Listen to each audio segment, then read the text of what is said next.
আসসালামু আলাইকুম রহমতুল্লাহ। আমি মোহাম্মদ চঞ্চল হোসেন আবারও চলে আসলাম চঞ্চল মিডিয়ায় একটি উড়াধুরা ভিডিও নিয়ে।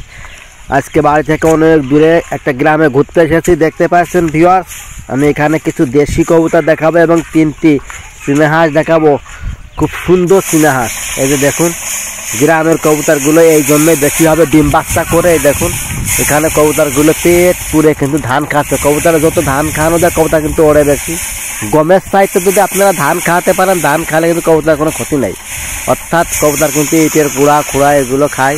অর্থাৎ দেখতে পাচ্ছেন এখানে ধান বাড়ানো হচ্ছে, আর এখান থেকে কিন্তু কবুতরগুলো মন ভরে কিন্তু দেখেন খাবার খাচ্ছে। এই জন্য গ্রামের কবুতরের বাচ্চাগুলো অনেক ভালো হয়, মোটা হয়, নাদুস নুদুস হয়, অনেক বড় হয়।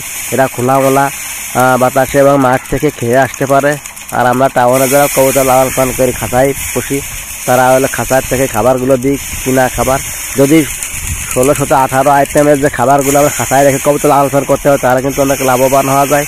দেখতে পাচ্ছেন এখানে যেটা তো দেশি মুরগির ঘর, একটা মুরগিতে বাচ্চা দিয়েছে। আর এখানে কবুতর ঘর দেখাবো গ্রামগঞ্জের কীভাবে কবুতরের ঘরগুলো তৈরি করা হয়। এই দেখেন বাঁশের চাটাই দিয়ে খোপ খোপ করে ভাঁকা করে সুন্দর কায়দায় করে কিন্তু ঘরগুলো তৈরি করা হয়। এখানে অনেকগুলো কবুতর কিন্তু ডিম বাচ্চা করতেছে এবং ডিম নিয়ে বসে রয়েছে। প্রিয় ভিউয়ার্স দেখতে পাচ্ছেন, ওই যে দেখুন সব কবুতরগুলো কিন্তু ডিম নিয়ে বসে রয়েছে। অনেকগুলো বাচ্চা আছে এবং বাচ্চাগুলো অনেক বড় সড়ো এবং গায়ে কিন্তু অনেক গোস্ত এবং নাদুস নুদুস। ওই দেখেন এখানে একজন ডিম নিয়ে বসে আছে। সরি, আলহামদুলিল্লাহ। দেখতে পাচ্ছেন অসংখ্য সুন্দর সুন্দর দেশি কবুতর এবং এখানে দেখা আছে 3টি যে হাঁস, এই হাঁসের বাচ্চা ডিম দিয়েছে। একটা মোরগ দেখেন অনেক 4 থেকে 5 কেজি ওজনের হয় ইনশাল্লাহ। ওই দেখেন অনেক বড় হাঁস। ওই আরও 2টা হাঁসের সাথে এরা একটা আমাদের খালাবাড়ি, এই খালাবাড়ি আমি বলে এসেছি এই ধরনের হাঁসের বাচ্চা আমি ক্রয় করবো। দেখতে পাচ্ছেন হাঁস কিন্তু অনেক সুন্দর, আমার কাছে খুবই ভালো লেগেছে। আপনাদের যদি হাঁসের ভিডিও পেতে দেখতে ভালো লাগে তাহলে অবশ্যই চ্যানেলে একটা লাইক করবেন। এর পরবর্তীতে আমি হাঁসের একটা সুন্দর ভিডিও আপনাদের সামনে নিয়ে আসবো।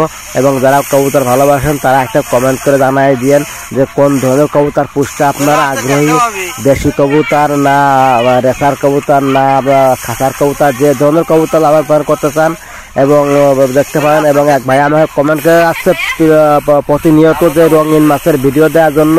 আমি কিন্তু রঙিন মাছের ভিডিও দেবো। প্রিয় ভিউয়ার্স, আমার হাঁস 3টা কিন্তু অনেক সুন্দর লাগছে। মোরগটা অনেক বড়, আমাদেরকে ঠুকা দিতে এসেছিল প্রায়। দেখতে পাচ্ছেন অসংখ্য